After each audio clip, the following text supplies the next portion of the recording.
Broadcasting live from sunny South Florida, and the best way to start your Saturday. This is KMA Talk Radio. Life, liberty, and the pursuit of fine cigars. And now your KMA crew. The man with the scoop, William Koper. Alex the Goat Tavella.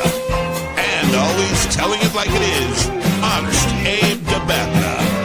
I like to smoke them like the Winston Churchill. Like John Kennedy, yeah.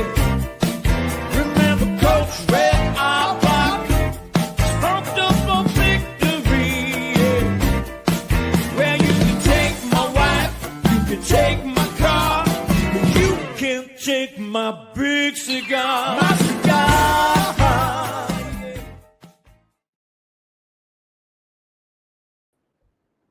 yeah. And welcome to KMA Talk Radio. Episode 598, I believe. We are 2 away from 600, man. It is almost that time. Hell of a ride. I think I've been here for 200 of them. Not too shabby. Anyway, all right. You know how this goes. You see me. Abe's either not here or he's having technical difficulties, and he's not here today. So if you don't want to listen to me, Coop and Reamer, you can go now. If you do want to listen to me, Coop and Reamer, I'm going to bring him in. So starting first with my dear friend, William, the Scoop Cooper, always bringing it rumor and teaser free. And also, since Abe's not here, always giving good sports takes. Cooper? Good morning.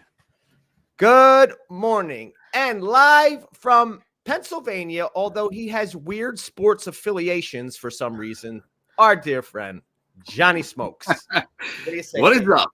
How's it going, everybody? What is up? What is up? Gotta get my cigar lit. How's everybody's Thanksgiving? We got to start there, right? It is officially Friendsgiving is the title of this show, right, which is nothing more than an homage to Paul, who, I mean, might as well. He's kind of like Christopher Columbus. He didn't invent Friendsgiving, but he damn sure founded it. He colonized. He made it. Friendsgiving. He put it on the map for the KMA universe. I can tell you that. Absolutely. I remember when it happened, and I'm like, he puts up these posts that he's hosting a Friendsgiving thing. Mm-hmm. Which I had no idea what this was. And then on top of that, like, okay, I see I'm not getting invited. I'm in North Carolina, but his friends from KMA weren't invited. His colleagues weren't invited. Nope. No Friendsgiving for the friends. Yeah.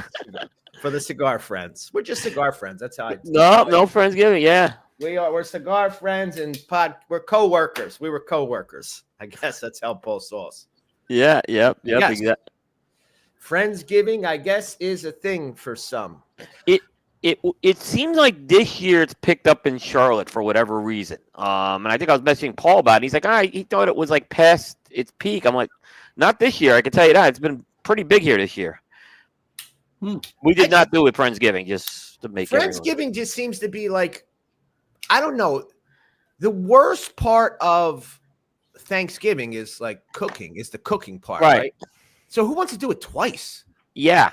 Especially for adult friends, and then do it again. I don't understand. I didn't understand. If you invited me like hey, we're having Friendsgiving at the bar. We'll all meet you there. Cool. That sounds like a Friendsgiving. Yeah, whatever. We'll all go to the bar getting drunk. We're drinking this Friendsgiving. That makes sense. Yeah. And it's a flawed holiday because of the scenario I just painted. Ultimately, someone is not getting that Friendsgiving invite and is going to be left out. So I just think it's going to already cause problems, and it's just in its inherent nature. I agree with that. And, it's actually interesting.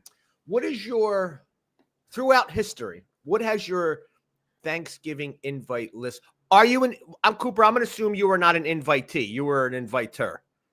Both. We are both. Are you both?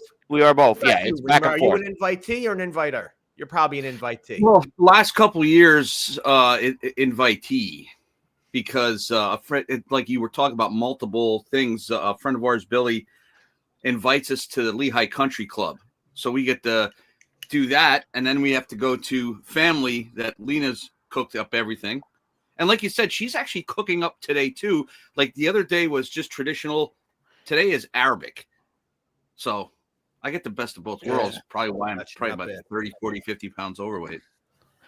Yeah, I mean, the last 5 or 6 years, our daughter has hosted Thanksgiving down in South Carolina. This year, we had it at our house. So, and we keep it very small. It's mostly the immediate family we keep it to. Yeah. Yeah. That's what we do. That's what we do outside of like usually we try to keep it small even with that, but a couple stragglers. We try to think, who may not have anywhere to go. Let's throw them in it. Who might not. Right. Yeah. But, yeah.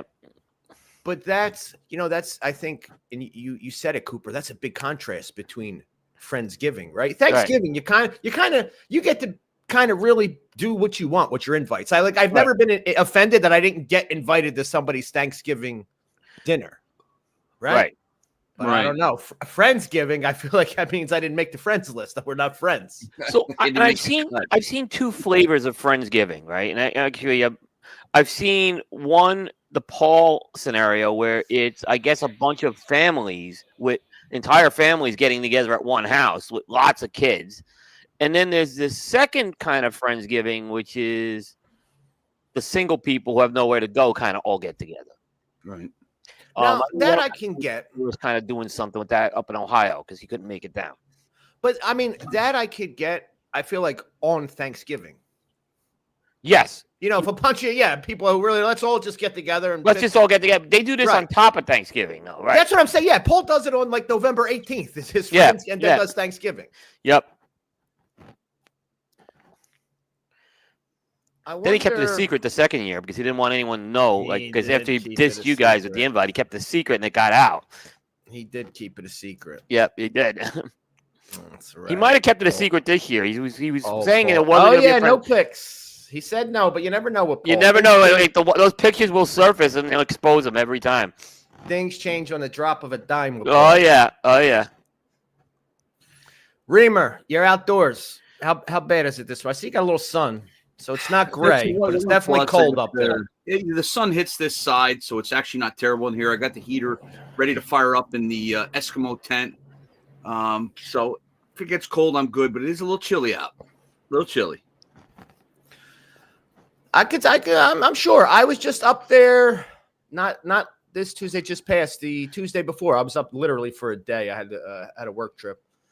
I got to tell you, Cooper, I got the full Philadelphia experience in less than 24 hours and solidified for me why I live in Florida and will never move back to Philadelphia. I did that when I had to do that last year. Again, I had to do a quick whirlwind 24-hour trip. Yes. So I flew into Philly Tuesday. Had to do a work trip. Now, prior to me flying to Philly, for as long as I can remember, we go up every year during the summertime, and it's the summertime that'll trick you. You go up there, the city's alive, Ocean City's alive, the Jersey, and you're like, oh man, this is nice. I could probably, anyone that feels that way, I need you to go back there in November and see the gray. I didn't see the sun for a full 24 hours. It's cold, and you ready? I got the full Philly experience, Cooper, right? So we were having a meeting at Ashton Cigar Bar on 15th and Walnut. Right. Got there about 4:30. Got lucky. Found a spot. Well, it's a Tuesday. It's cold. Spots on the street were pretty open. We got a spot on the street. Parked. Spent about good 3.5 hours at Ashton, which I got to say, it's actually the first time I've been there since I've been there a long time, since it was no longer mahogany. They really done a great job. They did a good job. Yeah. I was there last year too. So we wind up leaving about 7:15, 7:30, go downstairs. The car is gone. The car's gone.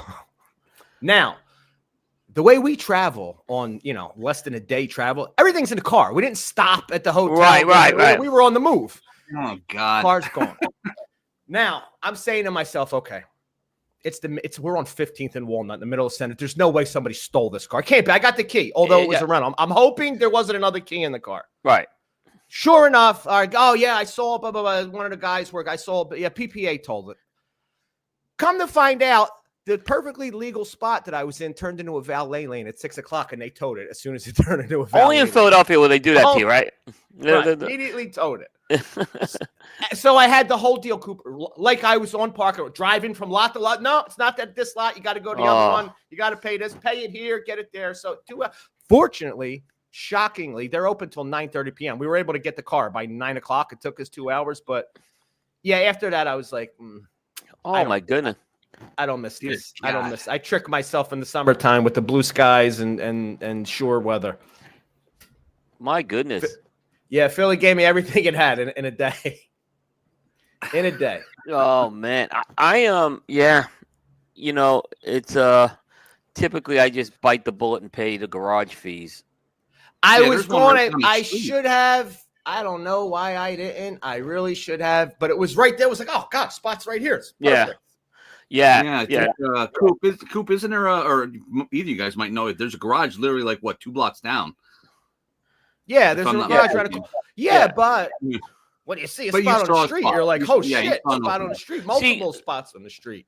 Where Ashton's Cigar Bar is and where Holtz is, I consider that to be like one of the great restaurant rows of the world. That's why I know there's parking. That's because I've gone down there and there's a lot of parking garages for the restaurants. Yes. Yes. But there's like it's funny when I go there, I can never find a valet, and then you find a valet there. Right. That's not a valet until Right, exactly. No, it's not a valet until 6 Right. o'clock. Yeah. Yeah, I'm they like, where's valet the your valet when I vehicle. need it? Yeah. Right. Right. Well, Yeah, Philadelphia yeah. gave it all to me. But what are you gonna do? You know, I'll stick to the summertime visits and come Yeah. back home to Florida. You know, Mhm. Alex, we didn't get a chance to talk about this, and John, I don't know how much you could, but you're from the area. But you know, last month we lost, I feel, one of the great icons of the city, in terms of music, in Pierre Robert. Oh yeah. Yeah.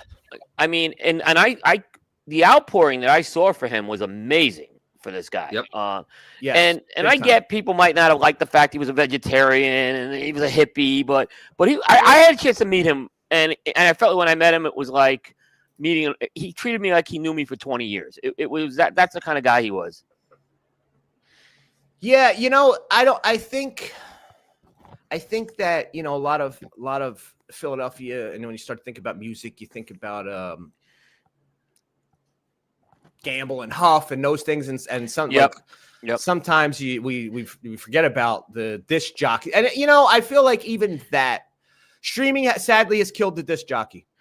He was one of the last of the true Right. disc jockeys. I mean, he was a Right. true disc jockey, this guy. A true disc jockey, man, and you don't have that. You don't really have that anymore. Streaming has really killed Yeah. the Was disc he a jockey, I feel 94-1? like. 93.3 MMR. 93.3. 93.3 Okay, yeah, yeah. WMMR. Yeah. His whole career he spent there. Yes. Yes. And you know, Also I something you don't still see. listened and followed him, right? Like, especially when Ozzy died. Pierre Robert was famous for his tributes. And you know, so it just seemed like only Ozzy dying a few months earlier, he was doing the tributes. And then, you know, when the news came, it was completely shocking. I don't think they ever told how he died, by the way. I did not see. I did Yeah. not see. But how old was 70. Oh yeah, 55. Yeah, he was 70. He was 70. Yeah. He had just turned Yeah, 70. no, Pierre Robert was an icon, man. A you know, sadly an icon of a profession past. Disc jockeys sadly are the going art. the way of shoemakers and tailors, man. It's become and it was an art, man. It is an art. And I remember, you know, and it's you kind of get that your algorithm kind of does it for you, but a disc jockey really just took you on a journey, man. Took you through. Yeah, and you know, when I created the Primetime Jukebox show on Coop, which we have to get you guys on at some point. I know it's on me. That's the vision I had with that, is to kind of bring back that journey, where we talk about topics and artists and stuff like that, and bring back that journey that's completely lost now on terrestrial and satellite radio, in my opinion. Right. Yeah. Right. Look at the bread man throwing them all out there. All the Philly greats. Yeah, you know, Jerry Babbitt, man, the Geeter with the heater. Yeah. Yeah. Yep. Saw Yeah. him down at HG to one time. He was doing some stuff down there. Down in Yeah. HG. Yeah. Oh yeah. I know Craig had a couple good stories he was telling about Pierre. I think he knew who Craig was, actually, you know. Really? Yeah, because I was messaging with him when this happened. Probably delivered him bread. Yep. No regret. I think he said called him the bread man. If I'm not. Oh, is that that? Yeah, Craig's the bread man. That's your Dubai hat. You muted. You muted You're yourself. muted. How did you manage to mute yourself, John? You muted yourself. it Don't must- touch stuff. He No, took you're his hat muted. off and the thing. You muted. You're Can't hear. muted. No, Can't hear you. Nothing. can't hear you. It's like Abe all over again. Yeah, that's. As soon as you took your hat off and the screen said, "Oh my God." I don't know. There you There go. you go, you're Wait, back. wait, wait. Soon you put the hat back on it. Oh my God. How about as soon now? as- All right, whatever you do, don't take the hat. I can hear you. You're fine. All right. As soon as you took So the the hat, hat says Dubai. I couldn't find a hat like that. That was cool. that is a nice hat. Nice leather hat. So, Johnny, you were just in Dubai. Yes. Speaking of which, I'll tell you what. I know Tell me. Coop has been there. Alex, if you've never been there, you got to go. Yeah. You got to go. We were there for the World Cigar Show, and what it is the was world. Whoa! Wait a minute. What is the World Cigar Show? the World Cigar Show was started by PCA, Quartz, and the Leaf Master Ryan, and they came together and they had what was like a great smoke PCA, and it wasn't as big as PCA, but it was its first. You're in and out. We just I lost you again. Cooper, what is this? What are you familiar with this? Yeah, so basically PCA partnered with this group called Quartz that does a lot of trade shows around the world. And they basically decided, hey, let's put a trade show in Dubai. Now they were doing like alternative type of trade shows in Dubai the past few years. And cigars were kind of a loose part of it, but this year, and John can probably correct anything I'm missing, they spun it off into its own cigar show. It was called the World Cigar Show. So PCA kind of partnered in with this. I'll let John. I want to see John Sunday. When they announced this, I was like, "Why are they doing this? This is a dumb idea, right?" Mhm. But when I went to, I did 2 trips to Dubai, and when I understood after those trips why they did it. I mean, it is a cigar mecca to go to. There's no question. That's the best way to put it. Really? It was the show was set up really, like I said, it wasn't as big as PCA, but it was just as much. Was it a trade show type or more Yes. of like a? No, it was a So trade. it was a trade show. It was a Yeah. gotcha. And there was actually 2 trade shows going on. Lost you again. I like that he keeps talking to himself after we lost him. It's funny, like watching that part. I know. I still can't hear you. Something's going on. You start talking and something. I think something's probably switching to another mic or something. Yeah. Okay. Fucking Rima. Yeah. Now. Yeah. All right. Okay. Let's try. I switched up a little here. All right. You don't sound as good, but it's how it works. All Yeah. right.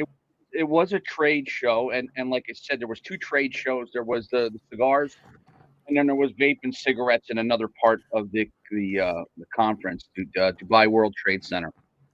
Oh, so And- they were kind of separated. Yes, they were separated. Same, but kind of separate. But they used to be all together last year, I think I was saying that, and then they spun it off this year. Yes. I'm assuming So- that means they got enough. They got enough participants to spin it into 2. I would assume. Yes, it was. The funny thing is, like, you guys probably experienced at PCA. Day 1 is like hectic, and day 2 it sort of dies down a little bit. This was day 2 seemed to really pick up, and really got busy. So it was just a great show. Riot was on the floor, constant walking around. So was Josh.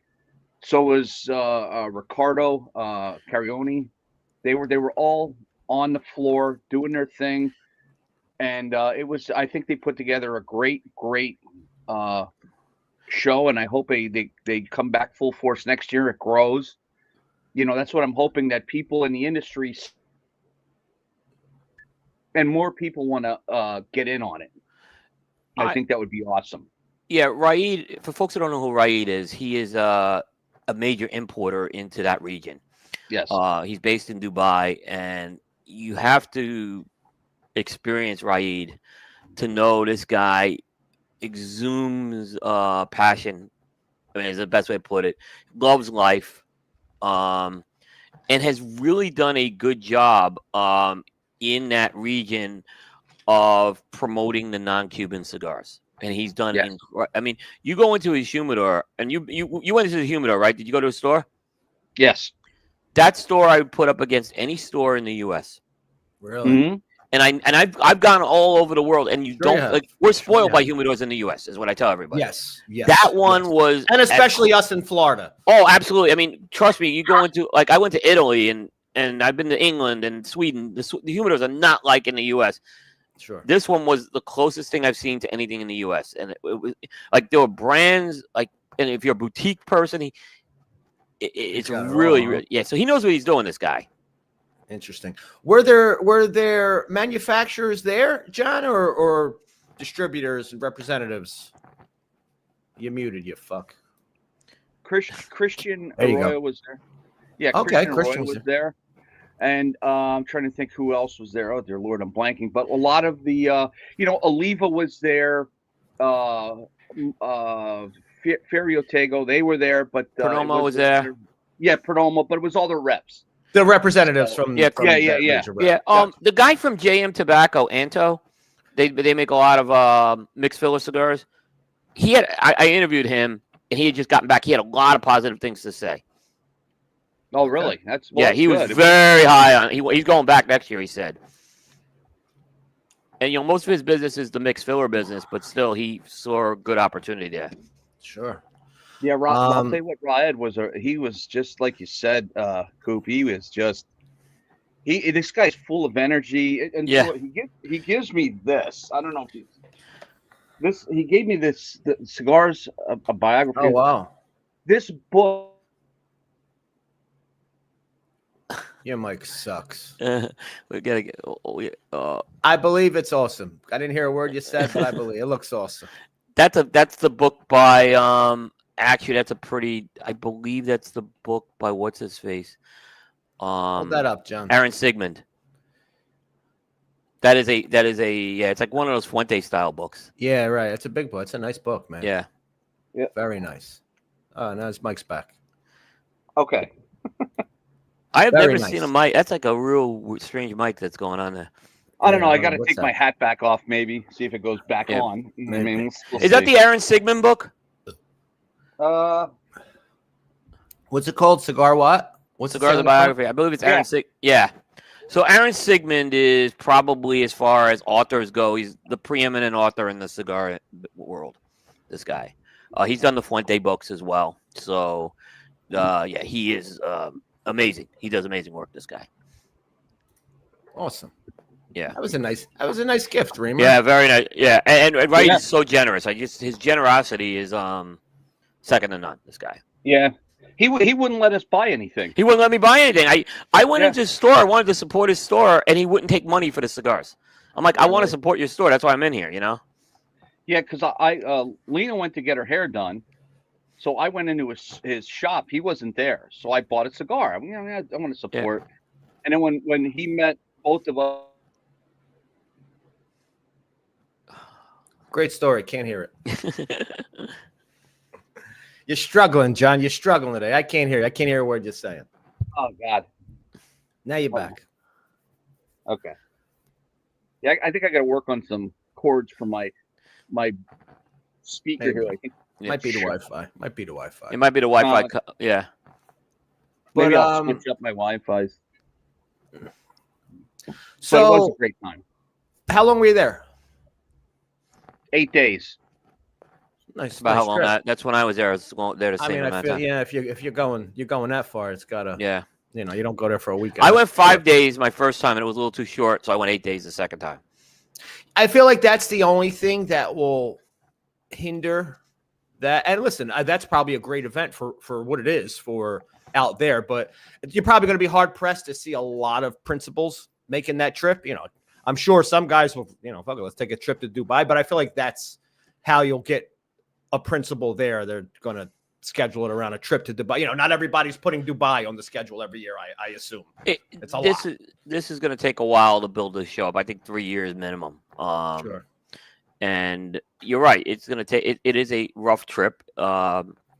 long trip, I should say. And so you're right. They probably got to get some more principals there. I know Christian was pretty excited about going because I had just interviewed Christian right before he went.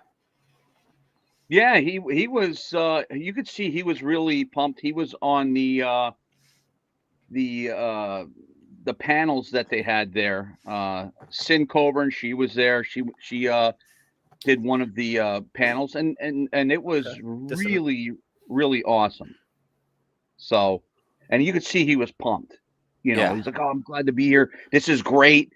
And we did some talking. I did a couple videos of talking to him and Sin and Josh and Ricardo. So it was pretty awesome. Yeah. Yeah, it's like I said, and that the thing is, John, when you were there, they originally had another venue, all right, and I remember I took an Uber to go see the venue, this other venue. I get out there, and I'm like, this is a beautiful venue, but it's like there's nothing going on around here. So when Raid took me into the financial district, which is where he does a lot of his business, and the financial district there is the district. I'm sure. I said to him, well, nice venue, but it would be great if you had it here. And he kind of just smiles at me and he goes, just something's coming up. And they announced they were moving it. Bear with me. And they announced they were moving it. I don't want to say it was in the financial district, but it was pretty close to it. Close enough that you're around the action. Yeah. And that's where all the lounges that Raid took us to are in that financial district because that's where all the money is. Yes. Yeah. Awesome. Yeah, that was so I had to do the 1920. I had to do Pear. Yep. And that was on another level, I'll tell you. And Coop, I don't know, when you went there, what kind of music were they playing at 1920? They were playing jazz. They had a live singer when I was there. Now, when I heard the music from you, I'm like, this is a different vibe, okay? But there's actually a video of the jazz singer I have on Coop. So it was like one of these, supper club type female singers, and she was great. I hear the music there. I'm like, it sounded like going to Pro Cigar where you can't hear anything when you were there. It was like a fucking European rave. That was different. That was different. Really? Like I said, the video's out on Coop. You can see it. It was very relaxing and everything. Well, what night were you there, Reamer? Well, we'll never know because you're muted and can't tell us. I'm just curious. Like maybe Reamer was there on a Friday. Coop was there on a Tuesday. I was there Saturday, but I was there at 5 or 6 in the around sunset. So it might have got louder afterwards there. Nah, all I see is this. Oh God! It's got to be the Wi-Fi. It's back. No shit. It is the Wi-Fi. How about now? Is it working better? Put your hat back on. I'm blind. There you go. He's back. He's back. Yeah, I said the music, it wasn't terrible, but when you walked in, I said I expected to see, shirtless Germans freaking going to town. I'm like, this is different when he was there. Because I would have lost some lounge points for me had I been there. It may have been when you were there at the time or whatever, but that's the part because that lounge is exquisite. I mean, in the views you get in that lounge, you can't beat it. Yeah, and Pear was another one. Did you see the glass between the lounge and the shop? Yeah, and how it kind of so they have this lounge glass, right? Now let you explain it because it's kind of unique. I never seen this before. So if you're sitting in the lounge and nobody is in the humidor, you could see all the cigars. Yep. As soon as somebody walks in, it frosts over. Oh yeah. I've seen bathrooms like that. As soon as it frosts. Yeah. So it's pretty cool. It is pretty cool. Yeah, it was a privacy thing, because I think it was Lena or somebody said, why would they do that? I said, well, I'm assuming John said it was for a privacy thing because we lost this mic again. Yep. This place Pear that John went to, and I had been there as well. Is this a restaurant? I assume. It's a cigar lounge. Oh, really? And now, John, I never saw a collection of Cubans like this place had. Oh, never saw. I mean, I've been to Cuba and haven't seen what I saw in this place. I'm not exaggerating it. They had those books, those book releases. They had pretty much everything there. Now you're gonna pay an arm and a leg for it, okay? Oh yeah. But they have. If you're a Cuban collector, you have to go to Pear. Yeah. Absolutely. Yeah, it's funny. That's the thing a lot of people don't realize too. When it comes to Cuban cigars, as they manufacture cigars, they kind of get graded. and the best ones head over to Dubai and Asia, and then everything else is what you guys buy in the islands and around. Yeah. But the best shit winds up in Asia and the Middle East and places like Dubai. Yeah, you know, when I went on my first trip, right? I said I messaged Carlito. I said, "Hey, Carlito, where can I find the Dubai Opus X's?" This is before they had done the U.S. release, and he kind of winks at me. He says, "You'll find them closer than Dubai pretty soon," something like that. He says, and then they came out at the end of last year. Because I couldn't find them anywhere in Dubai. Yeah, I think they didn't. I don't know. We got half a question. John, your mic is brutal. Poor Mike. You know, Cooper, while we're on, you back, John? I'm here. All right, good. Give it to me. What were we gonna say? I'm sorry. We're trying. No, I said we were just talking about the Cubans, and I said about how I think they had the Dubai Opus there, didn't they? They might have a pair. They might have had it a pair. You're right. That was the one place. Okay. But it was my second trip when I'd already got the cigars by then. But I think you're right. They did have them a pair. That was the one place I saw them. Yes. You know, speaking of the Middle East, I'm going to switch over to some sports here. But speaking of the Middle East, I don't know if you saw, Cooper, and I didn't even realize I caught it a little late. But there was an incredible night of boxing on last Saturday. Yes. There really was. We had some great fights lined up, but I'm starting to have a complaint with the Saudis and Saudi boxing. Cooper, did you watch the fights at all? I did not. I did not. So, and a part of it was I found out very late that these fights were going on. Same thing. Yeah, and you know what? I almost don't mind the times. I'm just not used to the times, right? I'm not used to. But my issue is, and it's funny because Japan kind of has the same issue, but Middle East crowds and Japanese crowds suck. They do. They do. They're like almost. The experience is different. There's no such thing as an electric crowd in Japan or in these Middle Eastern fights, in these Saudi Arabian fights. The crowds are just kind of there. It's almost more like a VIP experience. Not a, you know, you go even in England, even Western Europe, you know, you go to an English fight, there's no involvement from the crowd in these fights. And it almost kind of paints it for me. You know, I used to I remember I follow a lot of boxing in the Far East. You know, you watch a lot of the flyweights and stuff, and I used to watch some of the Raw satellite feeds and stuff like that. Right. And granted, I've been up at 6 a.m. to watch a fight or two. Yeah, and I picked that up particularly in the Far East fights for sure. Yeah, especially. I mean, it is like there's it almost like it's a politeness type of thing. Like they don't want to be too. You know what I mean? It's very subdued. Yeah, it is like yeah, that's the best way to put it. It's subdued. Now England's a little. I think England. I have seen it at times. Is the one place I'll say they do have some passion for their boxers for sure. Sure, absolutely. That's what I mean. And more, but as you start to get towards those Eastern European, Middle East, and definitely the Far East, those Asian fighters and those Asian crowds, it's just a different type of experience. I wonder if it affects and how it affects regular U.S. fighters, right? Because I mean, you got to think U.S. fighters, especially if you're a popular guy. You know, you land the blow, the crowd goes crazy. It almost gives you a little boost of you know what I mean? And it's not adrenaline boost. Yeah. You know, these guys are almost no different than a sparring set. You know, you can hear the coaches yelling throughout the fight because there's no crowd. Just a very strange. It's a different experience. You know, Saudi Arabia, like I said, the one thing I do like about it is essentially it brought back the Saturday afternoon boxing time. So growing up, Wide World of Sports had all the major fights on, right? Yeah. And you tune into Wide World of Sports at 4:30 or 5, and you watch a major fight.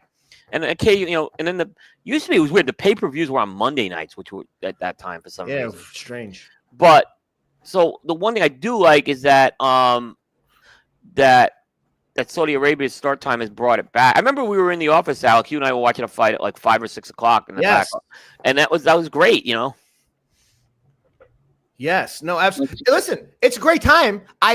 My brain is programmed that fights start at 9 p.m. now, and and I'm like, oh God, I forgot it's on. You know, the times are great. I'm just not used to them. I gotta And the problem is we still have. You never know. You got to now. You got to.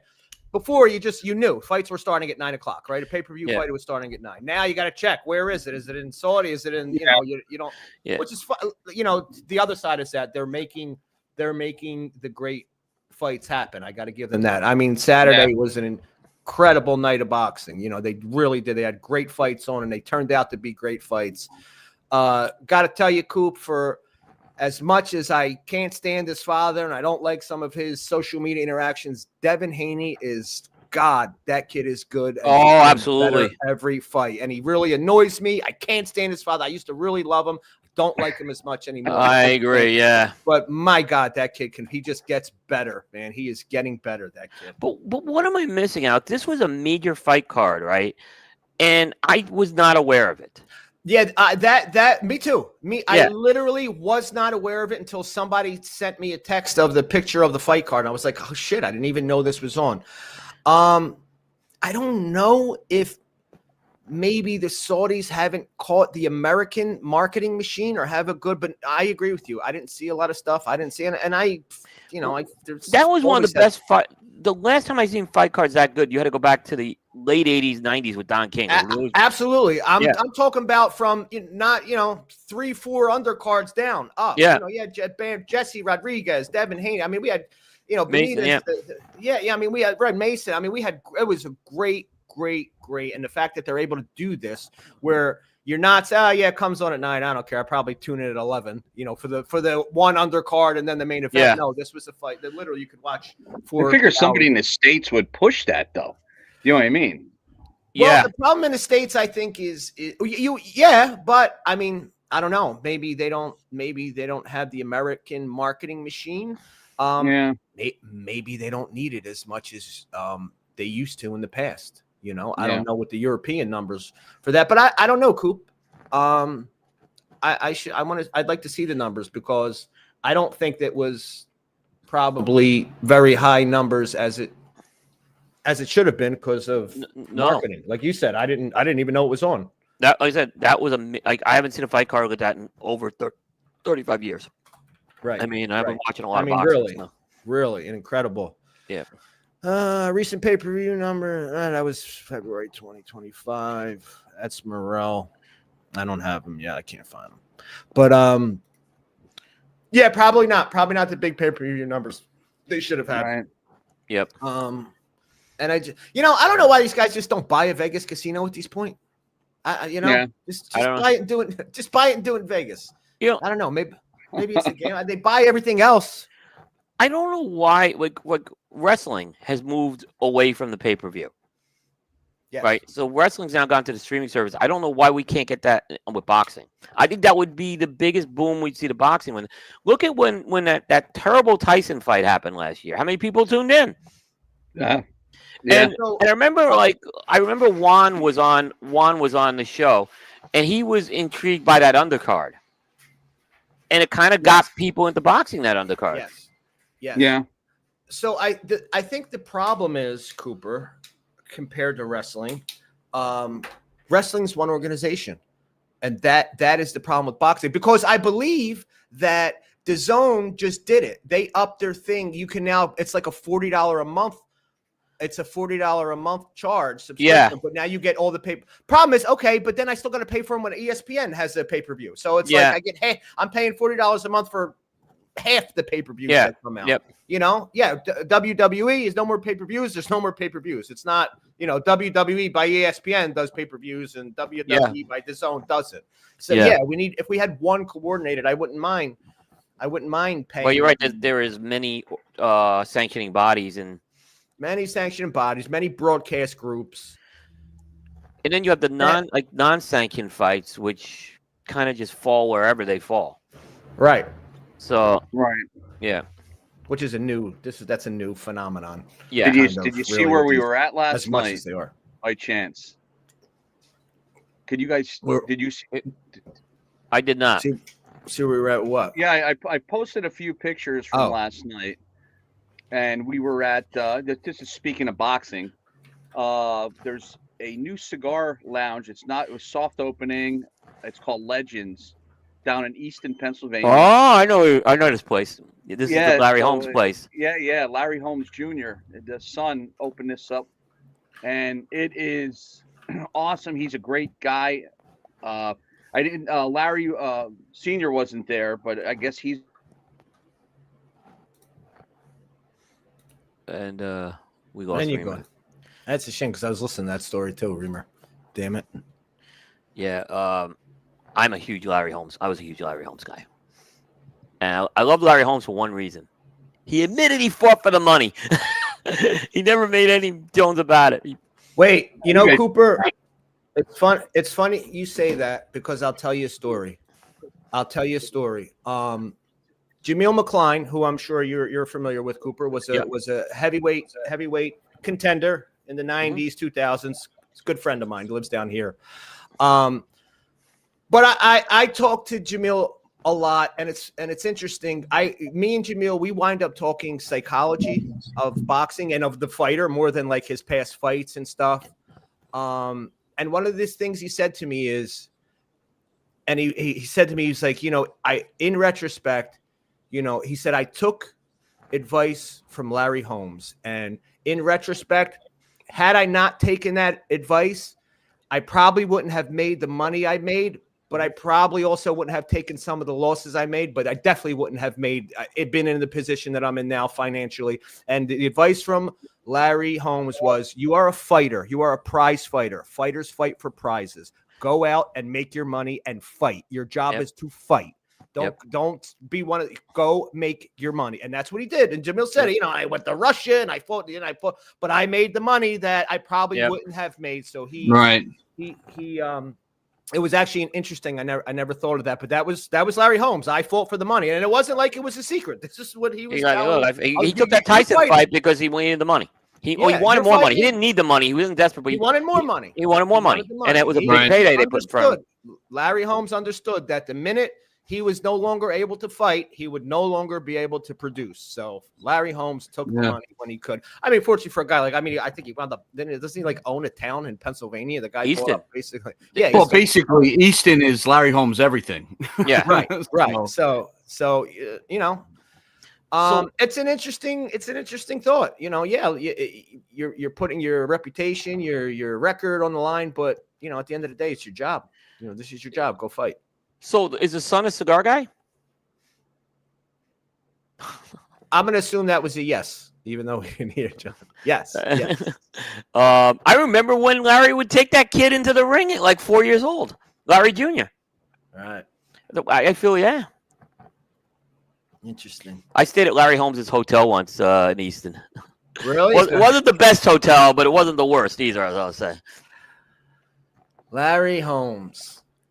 Yeah. I'll tell you, Cooper, one of the other interesting things that Jameel told me when we were fighting, and it really struck me when we were talking one time, and he said to me, the thing that a lot of people don't realize is that the wins are as lonely as the losses. And here's why.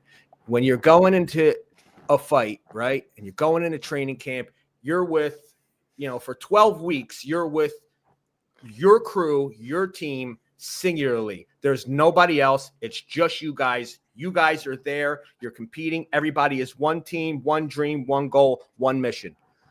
The minute the fight is over, the minute the win, lose, or draw, the minute the fight is over, everybody doesn't even go back home on the same plane. You're suddenly it's just you. It's just you. And he said to me, and that's why you see, what do guys do? So I have this especially after a win. He said it's just as bad. I have a crazy high. Suddenly, there's nobody around to celebrate. What do guys do? They go, blow an ounce of cocaine up their nose in a hotel room, or they go drive a Ferrari 150 miles an hour. It's just that chase of that rush, because literally you're there for the moment and then it's gone. You're only by yourself. Your whole team is on a different plane going home. It's over right after the fight. It was very interesting to hear that. I used to smoke. Place to visit, though. Yeah, I used to smoke with a guy in New York. His name was Ronaldo Snipes. He was a boxer. He is the guy who knocked Larry Holmes down for the first time in his career. Yes. Avid cigar smoker. For years, he was a staple at the Carnegie Club, at De La Concha. I'm not there anymore, Really nice guy. He had so many stories about boxing. This guy, it was unbelievable. Yeah, boxers tend to have good stories, man. Yeah. Yep. Especially from earlier eras. Yep. All right, I know it's late, but what are you guys smoking? Solita Red. Solita Red. Nice. I've only had a couple of those. Yeah, Johnny's Trinidad. got the you got the Miami. Miami. Right? Yep. Trinidad, Miami. I got my Emerald Fish cigars this week. Nice. I was late to the pre-order. Luckily, there were more. And that's the Smoke-In exclusive. And I can be very critical of single store releases. That's a hell of a release, that Mi Querida Green Emerald Fish. A hell of a release. If folks haven't gotten their hands on it, you need to. Very good release. Very It good. it was what I wanted Tricky Traca to be, by the way. That's kind of what I was looking more for Tricky Traca with the green delivers. Sure. Interesting. I got to tell you, he did a good job, man. He put a good box together. It looks great. You know, the cigars are great. Emerald Fish was a really well done. Yeah. What are you digging? What do you got? He's digging. He's All right, digging. well, Coop, Alex, maybe you heard of the Chateau Diadem. This is two cigars I wanted to show you guys. That I got. Chateau Diadem. Chateau Diadem. What is that? This is, I think her name's Emily. His name's Terry. I think they're out of Sweden or Switzerland. Oh, okay. These you can get in the States. And then there was another. I've seen them down in the DR, I want to say. Yes. Now, this is Capello right here. Unfortunately, you cannot get these in the States. And this is the tobacco is Haitian binder and filler with a Dominican wrapper. So I've had some Haitian tobacco. I think that's another one I've seen in the DR as well. Yeah, that's Aram. Aram, his name is. Great guy, owns the shop, and he was nice enough to get some cigars. And like I said, going back to that, I forgot all about it. And we started talking about cigars. I'm like, damn, I wanted to bring those on. So, yeah, I'm gonna check these. I'm going to the DR in February, so I want to see if I'm gonna pick up a few of those. I'm gonna have a little more time to go to lounges this time in the DR. Yeah, this Diadem, Coop. Lena tried it also, and she wants to bring it. She's probably going to bring it in. She has to talk to them. So I think she's going to bring it in. This is a smaller size right here. But they are very good, and so are the Capellos. You know, I was kind of intrigued with the Haitian tobacco. So I was like, pretty good. That makes me wonder. Yeah. Go ahead, Cooper, because then I got a question. There was another company that was using Haitian tobacco. I just couldn't think of the name of it. Cooper, is Cubans tobacco available for export? Do they export their tobacco at all? I just had a thought. The answer is I don't think officially, but the answer is if you go to Central America, you'll see it. So that was my thought, and wonder why. I wonder why, if possible, why aren't New World manufacturers dabbling in Cuban tobacco to sell overseas? They have, I think. There's a few that have. But I don't know if they officially ever disclose it. Probably not. Yeah. The answer is I know that there is these Cuban tobacco bales that are lying around factories. Right. So they say it. They say it on it. Right. Flying around hoping. So I have no reason to believe they just put it there. Yeah. Right. Yeah. Right. Like you said, I could see if 10 years later you're like, okay, maybe this embargo's not lifting. We should. If anything, I could see that they would hide it when the visitors are there. But if they're there, and right? Yeah. Although I don't know, Cooper. I don't know who's coming up in the presidency next. It ain't happening in this administration for sure. It's not. I don't think we're ever going to see in my lifetime. We won't see a repeal of the embargo. I'm telling you, for as close as we looked with Obama, I think that's as close as we're getting for a while. Yeah, I remember I was in Cuba in 2016 when the election was going on, and there was this guy on the streets, and we're with our tour group, and the guy is shouting, "Anti-Donald Trump, anti-Donald Trump!" Like he's and so a bunch of the guys in the group start going pro-Donald Trump, pro-Donald, and the tour guy immediately puts a stop to that, and he says, he points to a police officer and he says, "Listen, this guy, the police officers could technically shut this down." And he goes, "They didn't do that." He goes, "Don't get yourself into trouble here." They were letting it go because at the time, Cuba was open under Obama, and when Trump was coming in, it was there was this threat of it becoming more shut, which it actually did happen. Yes. Yeah. And Biden really didn't do much to reopen it. He didn't. No, it was just kind of status quo. Nothing. I think there were other issues the administration was dealing with. I'm not minimizing. Yeah. No, I think that was just not. It was not on the table for them. That's what I'm saying. That's what I'm saying. And it's not. Trump's not loosening. When's the next guy coming? No, and if Rubio is an heir apparent in the next decade, you're not going to see it. Is what I'm telling you. No. Right. Not if he's in. Right. Nope. No, not if he is in at all. Unless something drastic happens on that island, which could. You don't know. It could. Right. So. Right. I mean, look, and the truth is, it really. The only people that think about these things are cigar smokers and Cuban-born Floridians. Really. Yeah. It's not a high priority on the top of anybody's table in politics. Yeah. Yeah. Exactly. But like I said, I just don't think we're going to see that embargo lifted anytime in my lifetime. Maybe my kids will see it, but not me. Yeah. It doesn't look like it's getting any closer. Yeah. Alan. Yeah, that is a good point. That is a good point. And that has to do with the Florida, Miami Cuban population. So, yeah, I wouldn't expect you guys to be ordering Cubans from smoking anytime soon. No, if ever. I mean, there's some pre-embargo stuff in that room. Yeah, there's some pre-embargo. There is some pre-embargo stuff there. I've never had one. I feel like those are you buy, you collect, you keep it. You are not missing anything. They're just too aged out. I'm sure it's like I have had a couple out of those. I'm sure. Yeah. Spend your money on other stuff in the vintage room is what I'll say. Spend your money on other stuff in the Sorry to say that. Listen, if you want one to say, look, you had it, yeah. For a conversation piece, like I would buy one and I wouldn't smoke it. It would be in my humidor to show people, look, it's not there. It's air at this point. Yeah. At 50 years, 60 years, 70 years, everything ages out. Everything. Yeah, it does. It just ages. I have Padrones from 2008 sitting in my humidor that are completely aged out, and if people come over, I say I have them, and you can have one, but they're completely aged out, and once they smoke it, they know. Yeah. Oh yeah, listen, and an aged out Padrone, it's basically not a Padrone. It's not a Padrone. There's no it's over time. Listen, and that's what it is. Yeah. The stronger cigars, the more pop peppers as they sit, that starts to mellow out. Yeah.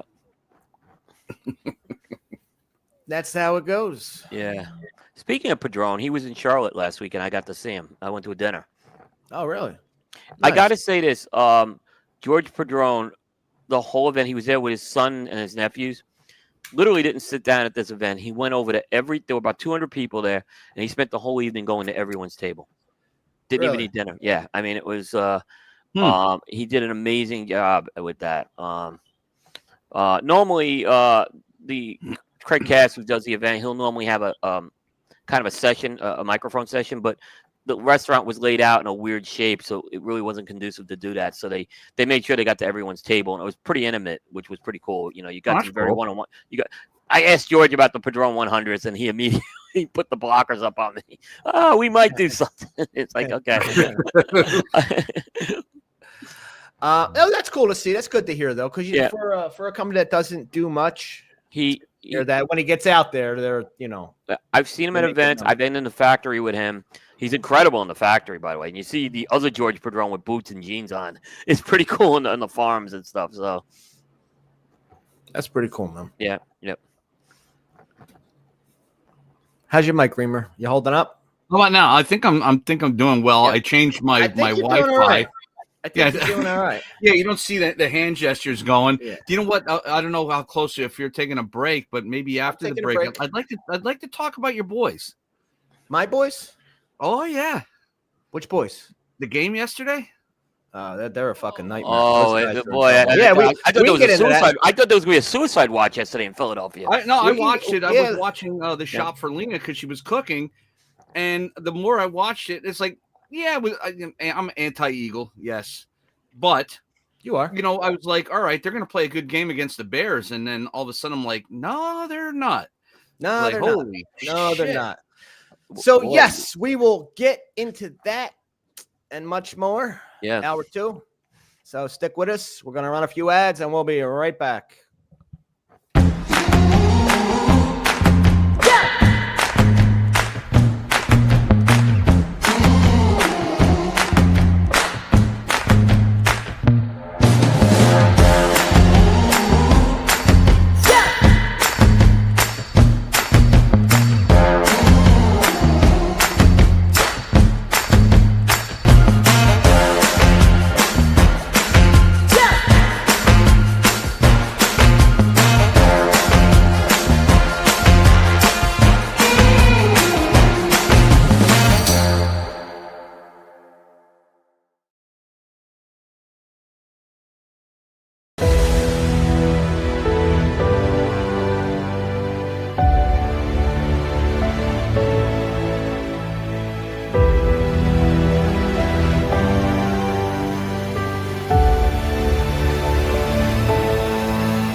Honest Abe here with the goat to tell you about Smokin's Cigar of the Month Club. Alex, tell our fans out there why our club is the best darn club out there. Absolutely. I'll tell you why. Because every month I personally handpick 5 premium cigars. No filler, no fluff, no fugazis. These are all premium handmade name brands that you can find in any brick and mortar store in your area. All delivered to your door for $34.95. And our average monthly retail value since the inception of our club has been almost $57. Another great feature of our Cigar of the Month Club, Alex, tell them about the ease of our Cigar of the Month Club. I'll tell you, I hate subscription services. It's always a pain to cancel them, turning them on. We've made it super simple. All you gotta do is log into your account. There's a little green button there. If it's green, you're active. You want to take a break, going out of town, simply hit the button and you'll deactivate your membership. Want to turn it back on? The exact same easy process. You can turn it right back on. We've made it that easy for you. Another great feature is our Double Down Club. Alex, tell them about the Double Down Club. We had so many of our members reach out to us, really enjoyed our selections every month. They wanted to know there was a way they can get 2. And we've made that very simple. With a simple check mark, you can get double this great selections every month and save $10. Does our club have perks? Of course it have perks. You want to tell them about the perks? As a member of our club, every month there's a special discount code where if you like any of the selections, we will offer them to you, so you want to come and get some more, you can get them at a special discounted rate for our Cigar of the Month Club members. And finally, expedited shipping. Tell them how fast we get the stuff out, Alex. We get the stuff out on the 28th of every month. Our membership bills on the 28th, and we get every member's package out on the 28th if it's a shipping day. 5 great reasons on what makes Smoking Cigar of the Month Club the best club out there. Check it out. Peace. Hey, I really appreciate you doing the video with me. Thanks. Oh, yeah, you're welcome. I mean, you didn't let me get a word in, but whatever. What? That went great. It's perfect.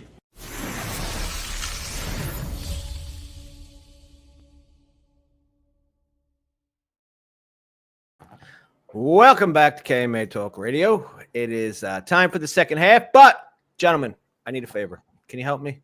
Yep. How's your mic, John? I'm gonna need. How about you. now? Still? Good. I need it to work for the next 2 minutes. Can I take a quick 2-minute bathroom break while you guys hold the show down? Absolutely. Appreciate you, John. We're counting on that mic. Yeah. Otherwise, I'm going to be going solo here. Well, Coop, I'll keep the hat on. You know what I mean? That way, everything stays good. Give me a wave if you don't hear me. Yep, I will do that. Absolutely. And like I said, Coop, I hope we're going to go back on Dubai a little so we can hold the show down. I hope this Dubai World Cigar Show takes off. I agree with you. It's going to take a couple of years. It's a first-year show. It's amazing. And like I said, they really rolled out the red carpet. And they made everybody feel welcome. And it was set up nice. And I think with Raed and Josh from PCA, they took all kind of ideas from people. Hey, what do you think with this? What do you think with that? And they put this in their memory banks, and they make changes that I think is going to be helpful. So I think ultimately what I think they need to do, and it's hard to do this the first year, so this is not a criticism. And I think I messaged you on this, is I would make this a much more experiential type of thing. Build some more events around that for sure. Do a product launch out there. I mean, if you have a major release and, why not do it in Dubai with that backdrop to do it? So I think there's like things that they and one thing I've gotten to know about Josh is Josh, the wheels are always turning with him, right? So he's always thinking he's there, but he's thinking 2 years ahead already of where this thing needs to go.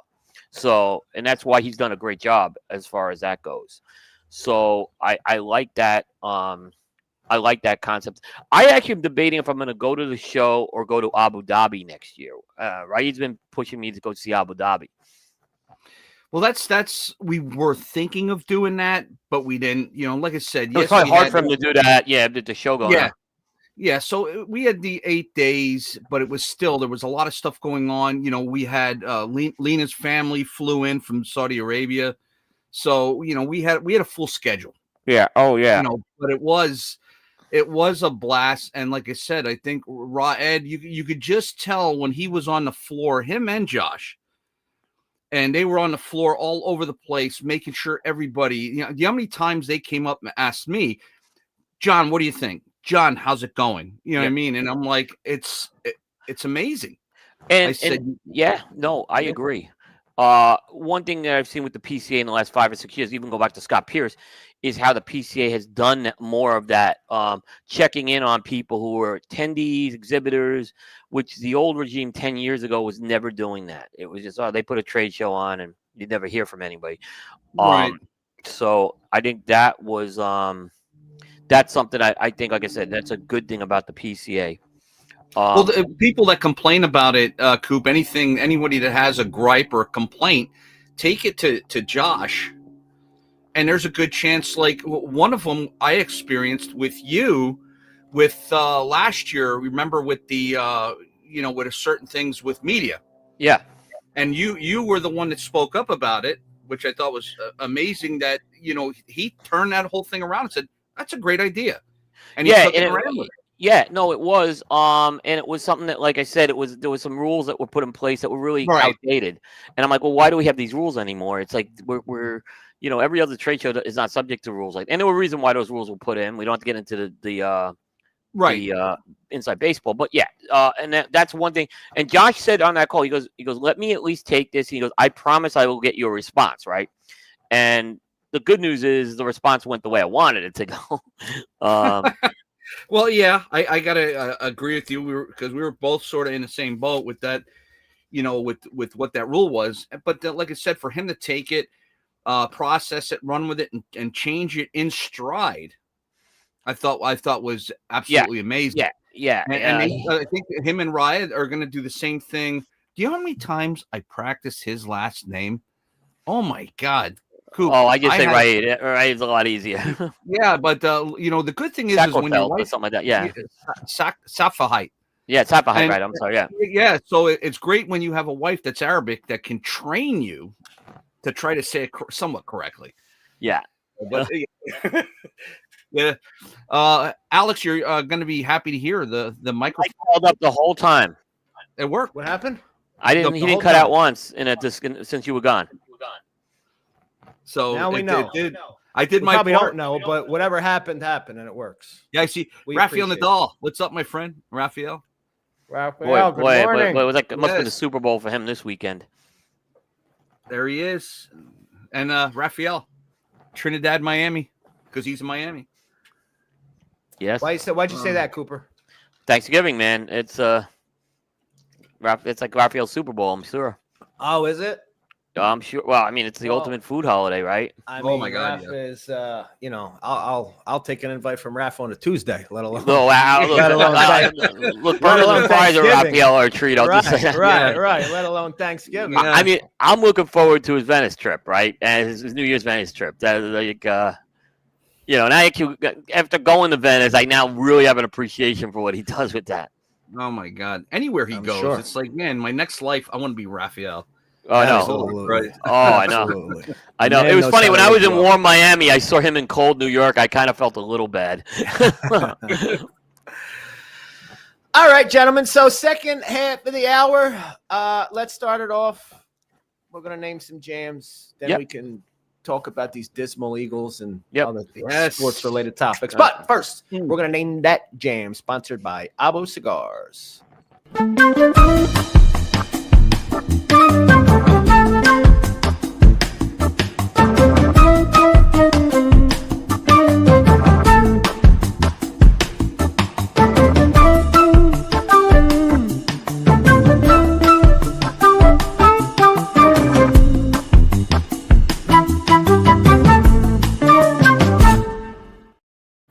All right, Reamer, let me give you the breakdown because I don't think you've been on since I started doing this the new way. What you're about to hear is an AI-generated cover version of a song. Now, the song that you hear isn't necessarily in the style. Like, it may be R&B lyrics and a rock song you're hearing. The lyrics are the important part. Yep. Okay. You ready? Here we go.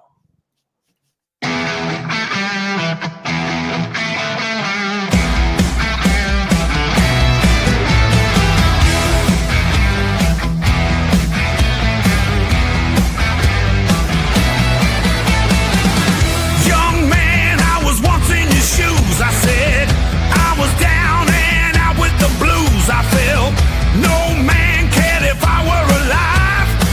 I felt the whole world was so jive. That's when someone came up to me and said, young man, take a walk up the street. It's a place they call the YMCA. They can start you back on your way.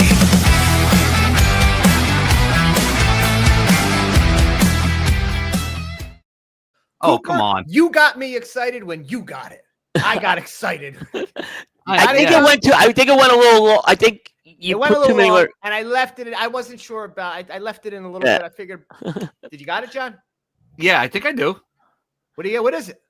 Village People, YMCA. Okay, but did you get it? Did it take you to the last damn verse? The lyrics were sort of clicking. It didn't hit, but then the last part threw it over the edge. Yeah, I did have it. I was like doing the YMCA in the background. I knew you had it. You had it by the second line of the verse. You nailed it. That was that intro. I'm like, is he going Lenny Kravitz? I'm thinking Lenny Kravitz at the beginning of this for some reason. No, more often than not, I'm swinging. Yeah, but I'm like, that's too easy to be Lenny Kravitz. So that was really good. That was a good one they did. Yeah, that came out pretty good. Yeah, it's fun. It's fun, man. It's fun. The only thing that's interesting with that is when I do it, because you can't You know, it's so funny because an image, like when you create like AI images, you could put like in the style of Tim Burton or in the style of, you can't do that with the music. I can't put like, hey, this, I can put the lyrics in, but I can't put, hey, in the style of John Bonham and Led Zeppelin. I have to put like 70s hard rock, big bass, big drums, no ballads, stuff like that. It won't let me even mention artists. You know, that's a war that we'll see. It's probably going to heat up even more with AI between artists and imagery and video. A lot. Yeah. A lot. You know, nowadays It's going to be, yeah. You don't know. Like, I wonder eventually if that will be illegal to do. Right. Like we just, you know, or they'll say you Right. can't put that Sure, online. yeah. Right. I mean, for right. now we can. So For now we can. All right, Reamer. You won it. You start it. Philadelphia Eagles are in a tailspin. I'm gonna start it off. So, living up here in this area, and of course, me being a Dolphins fan, I'm like a no pun intended, a fish out of water. To see the Eagles in pain, sometimes I love seeing it, but this time I was just like, what the hell is going on? You know what I mean? You sit there and the defense leaving up the running back, what the hell was his name from the Bears? He ran roughshod. Two of them. There was two running backs. One was an ex-Eagle. And I'm like, where's the defense? I mean, everyone – I don't know. Yes, there was not a ton of – because of the wind, there wasn't a ton of throwing. You know, and the other thing is, you know, what is happening up front with the Eagles, you know, with Saquon was last year running crazy because of that line. Where'd the line go? Howie Roseman should get more of the blame of this than the coaching. There were moves made that I felt that this team wasn't going to be at the same level last year, and now you're seeing it. And I think Howie Roseman has to take some hits for this one. More than the I get that we can get into the coaching thing, but I could say Howie Roseman should definitely take a hit here.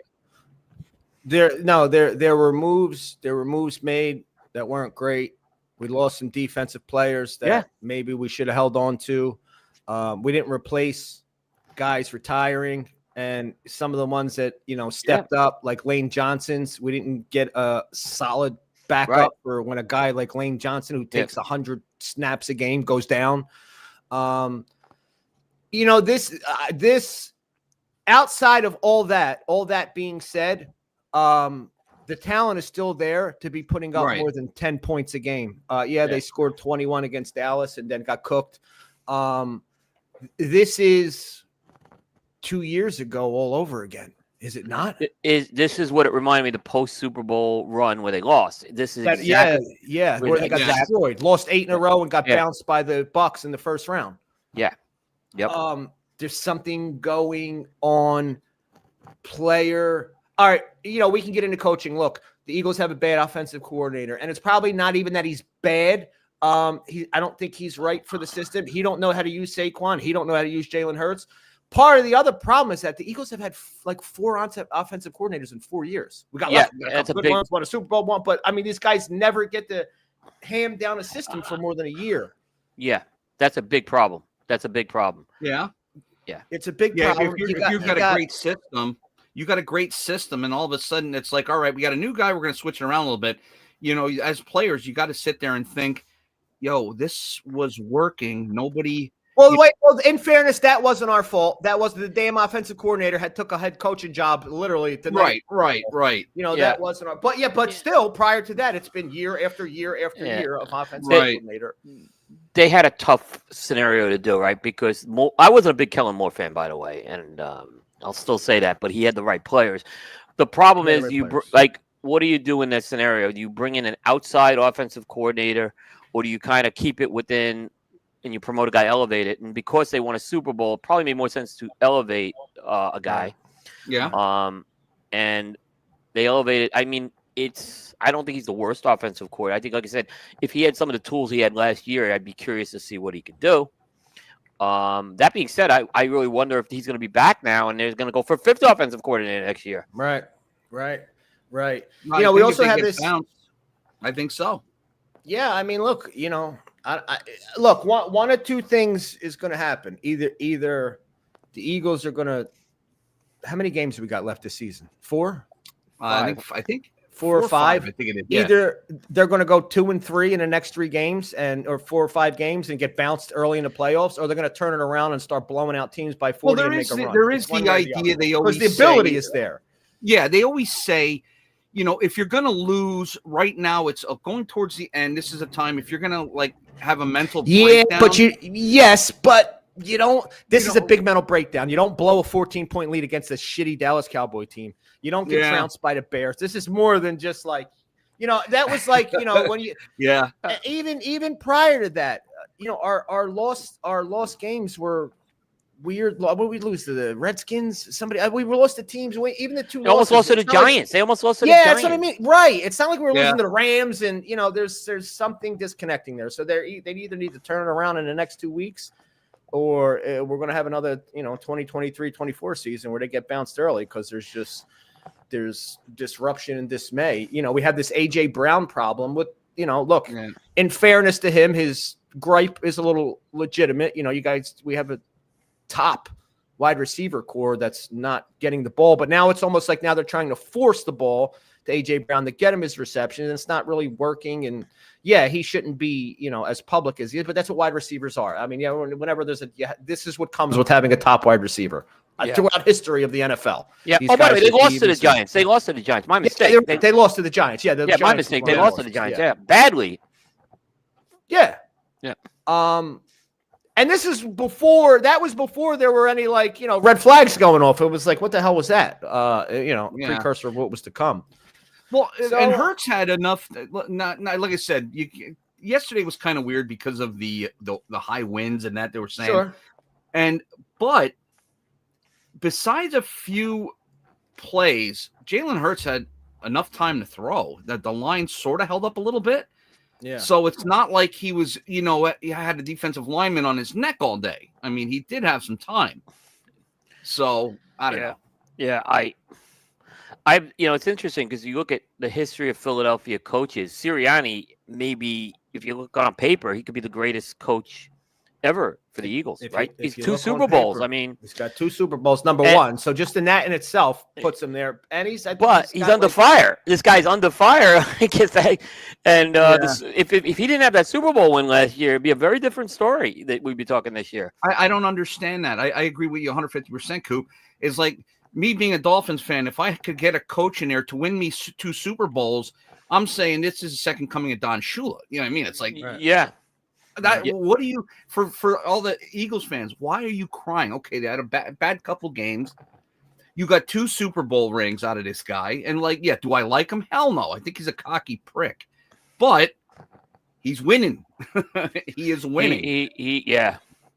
I don't think he's really the problem. Look, he's unorthodox and he's some of his antics, but he's not really a play caller, right? So he's not. It's not him.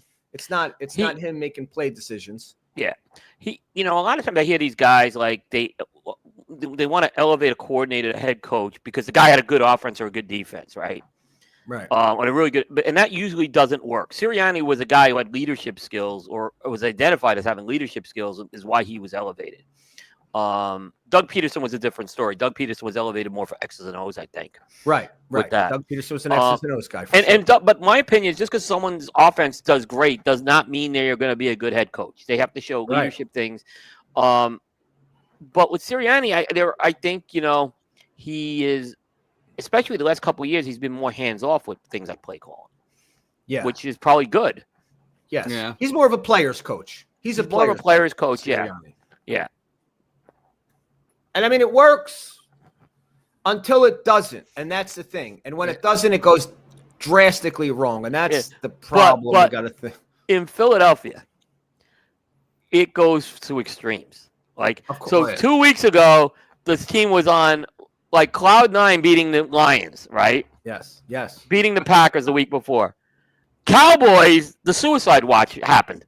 And it continues with the Bears. Yeah. It's it just swings one way so fast in Philadelphia. I've never seen it in any other city like that. I know, but that's the thing, right? Because you go in and you say, okay, shit, man, we got the Packers and Lions. Hopefully we get 1 out of 2 out of them. Right. Right. And then we walk over the Bears and the Cowboys, no problem. No, We beat the Cowboys and the Lions and then lose to the Bears and Cowboys. Yeah. We do it completely backwards. Yeah. Yeah. And that's the problem, though, because then you get bounced by a wild card team in the first round of the playoffs. Yeah. I don't get it. That's the thing, man. And That they is might the know- one thing with Sirianni. When it swings hard. Watch this division. The Cowboys could run this table, is what I was telling Cowboys are running hot. Look, I was actually, I thought the Schottenheimer move was a better move than people thought, right? Because I don't think Schottenheimer was the best OC, but I did think he was a good leader of people, and I think he had the backing of Dak Prescott too, which was a big thing. So Sure. yeah, so Sure. the division's not done yet, is what I'm telling people. No, it's not. You got the Chargers coming up, but then you have the Eagles, Commanders, Bills, and Commanders twice. So the Eagles can get this. If they win 3 out of this 5, they can still probably salvage the division. Oh yeah. Strange times. 11-6 will probably get Strange you the times. division. Yeah. Strange times the NFL. Oh, well. Cooper, what are the Sixers doing? They haven't even beat the tuned in. Nets. The Sixers they started off good, and then you can't win with Embiid, and when Embiid's not there, they suck, right? So they are now coming back to life. They did beat the pathetic Nets the other night. So the Nets are probably the worst team, one of the worst teams in the league right now. So I have no expectations that the Sixers are going to do anything this year. I think they'll be a little better than last year, but is it all about the Knicks in the East? a little. I think right now a lot of people are talking about the Pistons right now. The Pistons have been really off to a good start right now. I think some people are watching the Pistons to see if they can actually do something with that. The Knicks are Toronto is actually leading the division, which has been the surprise. They've been red hot. They won 9 in a row. So how about the Bulls? Didn't the Bulls start out like fire? They started like fire and they came back. They're 500 right now. Oh God. Yeah, they were up. Indiana's been awful this year. Yeah. A lot of people think Orlando could make a move. Yeah, this year. I'm so out of the loop on basketball. It's crazy. Are the Raptors still kind of starless? Kind of. They're kind of like, I feel like since after Kawhi left, they're just kind of a starless team too. Like they don't have a big time. Yeah. They got this guy. They got this guy. I think he is a guy who's really Brandon Ingram is a guy who's having a great. Yeah, he's having a really good year right now. I think they got him originally from the Lakers or someplace like that. And he is probably their. He was actually they got him from New Orleans, right? But he started with the Lakers. He's actually probably their best player right now. And he's the one guy. Yeah, but he's kind of like not a super. He doesn't have that. Super Right, that's what I'm saying. Brandon Ingram, Scotty Barnes, RJ Barrett. They got play, but they don't have they don't got a seat drawer in there. Yeah, no, I agree. I think they're a little weak on the inside too with Toronto. The Knicks are. It's gonna be interesting with Mike Brown, right? Because Mike Brown has his reputation. Right now they're in second place. No one's complaining. But if the Knicks don't make a deep run in the playoffs, he'll be under fire. Oh, I'm sure, for sure, Yep. especially coming off of last year. Yep. All right, Cooper, you got a little bit of news for us, huh? I do. What I want to say it's the busiest week, but we did have news considering it was a short week. So I have one story from last week, a couple stories from last week I'm going to bring in too. All right, cool. But these are actually good stories. I saw these. I like these. Yep. All right, let's get into the scoop with Coop. Hey, yo, what's my theme music? The Scoop with Coop. Breaking industry news. Hear it first on KMA Talk Radio and cigar-coop.com.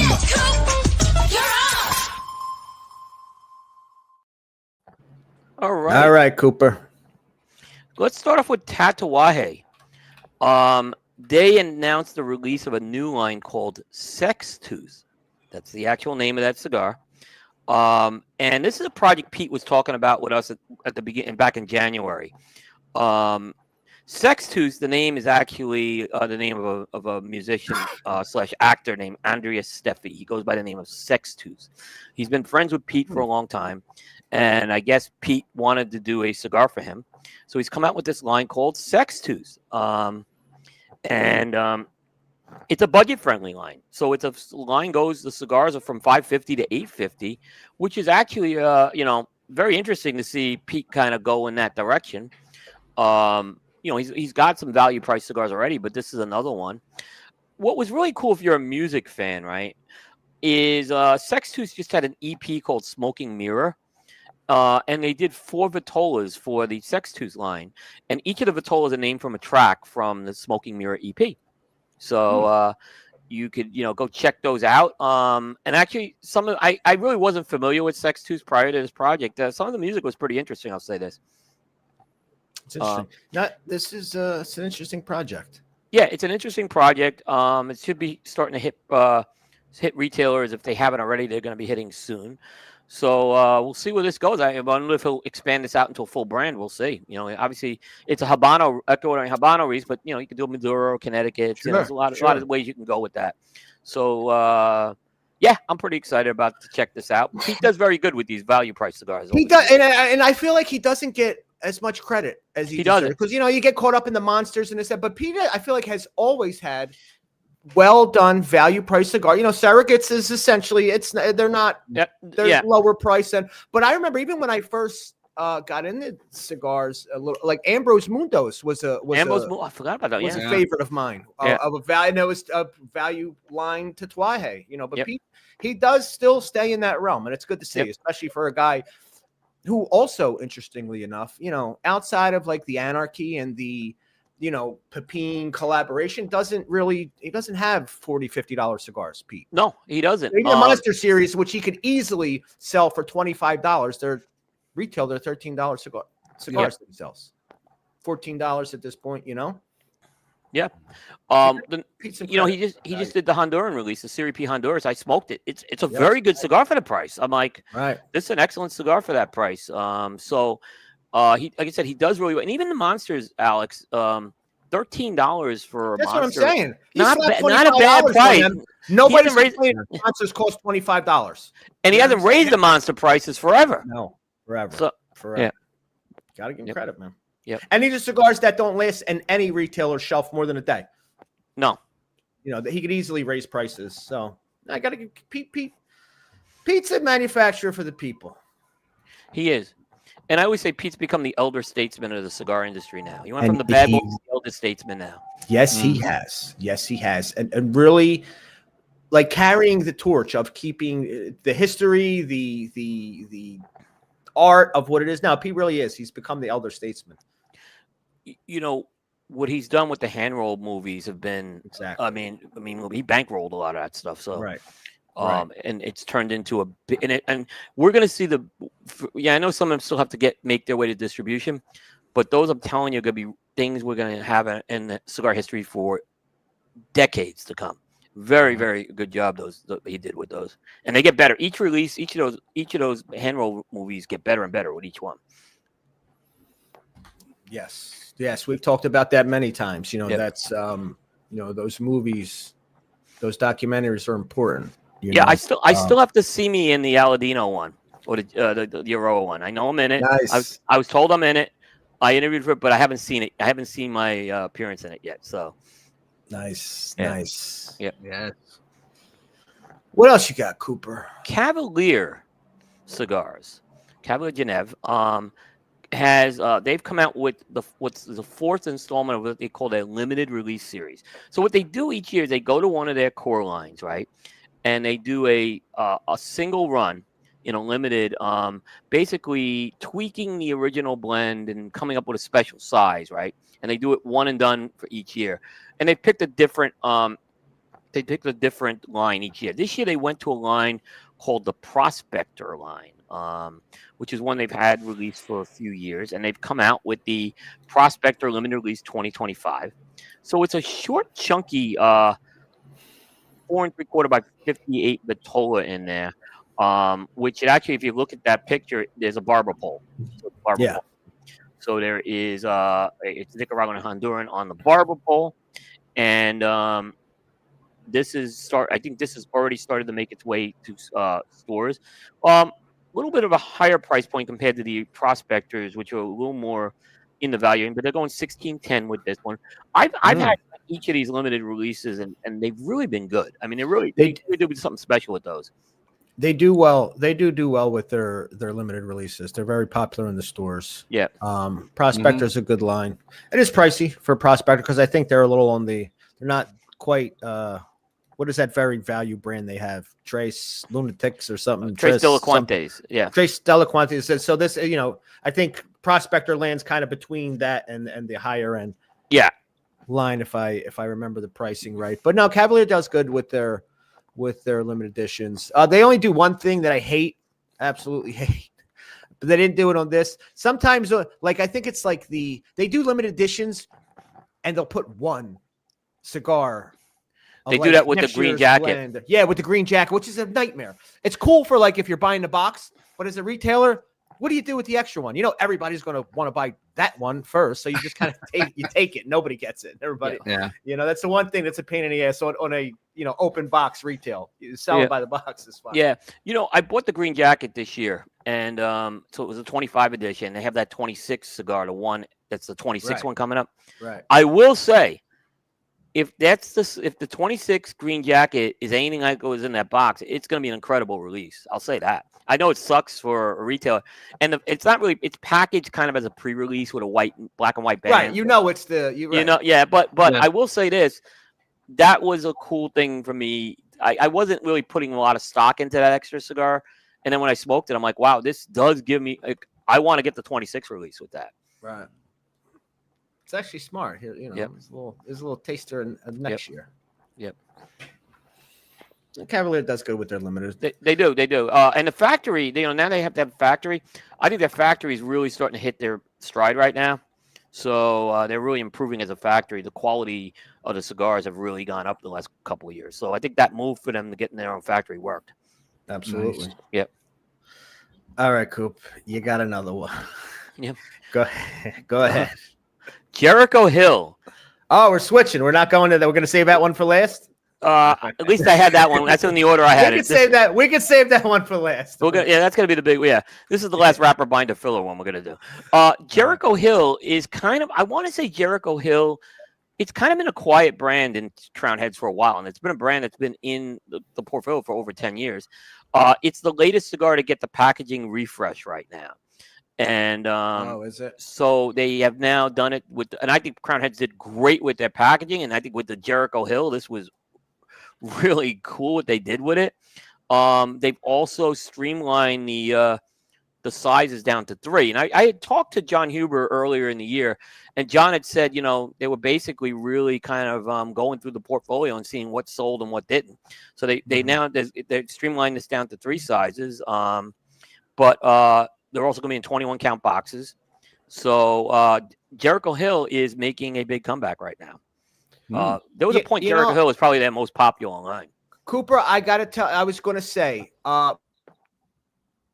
prior to when they really started pumping, like Jericho Hill was the Crown Heads for me. It was Jericho Hill and Headley Grange were my Crown Heads. And then Mil Diaz kind of overshadowed them both. And by the way, Jericho Hill's made of Pepin too. So the only other line that they make out of Pepin besides Las Calaveras is La Imperiosa. So I think now it's good that they're going to kind of. Sounds like the regionals too. The regionals too, right, Coop? Yeah, Tennessee Waltz. Which they do the regionals out of the Texas and the Tennessee Waltz. Yeah, now Tennessee Waltz is no longer regional, by the way. It's national. So right. Which I'm sure Texas, the yellow rose will go the same way. But I do packaging. Yeah, I think they really knocked it out of the park with the packaging. A lot of. So I was excited about that. If you're, I like that. My biggest complaint with Crown Heads was too many limiteds. We're not focusing on the core stuff, and you got really good core stuff that people don't know about, such as things like Jericho Hill. So yeah. And they said they have they've been going through a lot of the lines, and there are things that are no longer, like Le Pâtissier's been discontinued from what I heard. And so there's other, they're kind of streamlined. They had a lot of stuff. I think that was just kind of on hiatus. I think they just had to move out of the catalog. I will say it was although I guess that's a dead thing. Are PCA releases still a thing? They are. Kind of. I will say the Crown Heads, Le Pâtissier, Sfumato, and C Major was a PCA release. It's my one memorable PCA release. I can't even tell you. They did a good job with Le Pâtissier. Yeah, I'm a fan of that line. All right, what else we got? Well, the Boutique Cigar Association has dissolved in a rather abrupt fashion. So they basically announced they are shutting down, but not shutting down. It's in typical BCA fashion, right? So they basically said, hey, it's time for us to spend time with our families and our businesses. So we're not going to advocate anymore. And they shut down. This was very abrupt. Okay. And the reason why it was very abrupt is I kind of keep an eye on the BCA. Number one is about a month ago, they announced these sampler packs, which they said they're still going to sell, by the way. Right. And I had listened to a couple of that. They have a podcast, and I do listen to it. And as recently as a month ago, they were talking about how the BCA was here to stay. Like, we're not going anywhere. We're here to stay. And then, poof, it's gone. Here's my thought on this, and we can get into it. Imagine if the PCA just suddenly one day decided, hey, you know what? We're too busy to do this. We're just gonna not do this anymore. Right. And I don't know. You mean to tell me that whole board of directors basically said no one could take the ball with this? Exactly. Right. This it was not, and then they're trying to go. Now they're saying, well, we're going to be doing blogs and press releases, but they're discontinuing the podcast. I don't know what happened there, but BCA could never get out of their own way. Was the problem from day one? Well, I agree with what you said, Coop. Why didn't somebody just take it over? It sounds like, could it be an internal pissing match? You know what I mean? Well, there had to be. Yeah. I know there was some discord following when they did the second pavilion. There were people unhappy with it, and they didn't have a pavilion this year. Who's on the board? Is Caffey still on the board? Caffey was part of the board. There were some other guys. And by the way, I don't want to knock anyone on the board. Look, they gave a lot of time, these guys. I still question what they were doing, right? But I can't, anyone who sacrifices time, I'm never going to criticize them. Sure. I'm certainly never going to criticize anyone who has to spend time with your family. But this was too abrupt for me to say suddenly everyone couldn't do this anymore. There had to be something more to this that we don't know. Sure. They just didn't even get off the ground well, Coop. From the jump. It was always weird. The messaging was mixed. It was. I mean, Coop, we've probably given the BCA more airtime than most talking about the BCA. Unfortunately, the most interesting thing in this whole press release announcing it was, for years they have talked about supporting PCA and supporting the CRA and how they will lockstep in support with them. And if you read the press release, suddenly the CAA was the organization they were getting behind. They're telling people to support the CAA. Support CAA's definition of a premium cigar, which, by the way, PCA and CAA are not on the same page with that. Really? And this is for years an organization that's been critical of the CAA. How the big companies were destroying everything. It's destroying family business. And now you're getting behind the CAA, which I'm not saying that's what they do, but the PCA certainly done a lot more, I think, with the smaller companies than CAA is what I'm going to say. How do you do that and suddenly now explain yourself with that? And I don't know why they're making a less state. If you're dissolving, just shut up. Right? Yeah. If you're dissolving, you don't need to take a stand with this anymore. Shut it down and be done with it. And still selling packs, too. Still selling packs, which I thought the packs were a good idea when they did it. I thought that was a very good idea when they did that. I agree. I mean, I'm looking at this pack, right? And if I'm anything interested in, supporting boutique cigars, yeah, listen, I mean, I'm looking at this pack. I'm looking at this pack here. I'll bring it up. Yep. And, I mean, look, I don't know any of these brands besides Caffey, but for $45, and if I'm looking to support boutiques, yeah, you know what I mean? It's not a The Dab brand's I've had a Dab. That's a pretty good brand, actually. I've had some. I'm not knocking the brands. I just never heard of them. Yeah. But for $45, it's not $175, CRA pack. Because that's an easy for. Yeah. But problem is these guys, and look, we've covered them. They just haven't given us much to support because nobody really could ever understand. They didn't understand what they were doing, let alone and they flip flopped. One day they want to be a trade association, the next day they want to be a social club. They've gone back and forth on that. Their communications were absolutely atrocious sometimes. And I think I saw one of the members, it may have been Cappy, was confused on the pipe tobacco rule.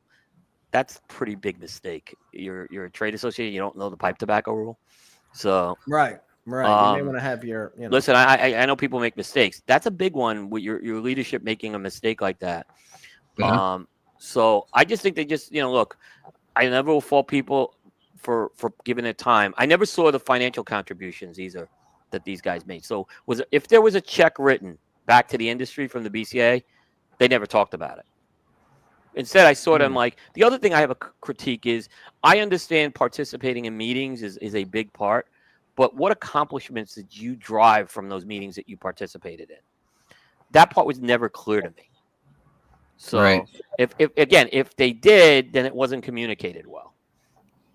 At least the PCA, they'll tell you right out. We did this, we did that, we brought in this many members. This was one there. Yeah. Okay. What is there? What and they never got the big boutiques behind them. So did you ever see and I'm not trying to single, everyone had their reason, but was Tatawahe ever a part of this? Was HPC ever a part of this? Crown Heads. Crown Head. Right. So I never saw that piece and and a lot of things, I've talked to some people and they said they just never understood the mission. It goes back to what they were trying to do.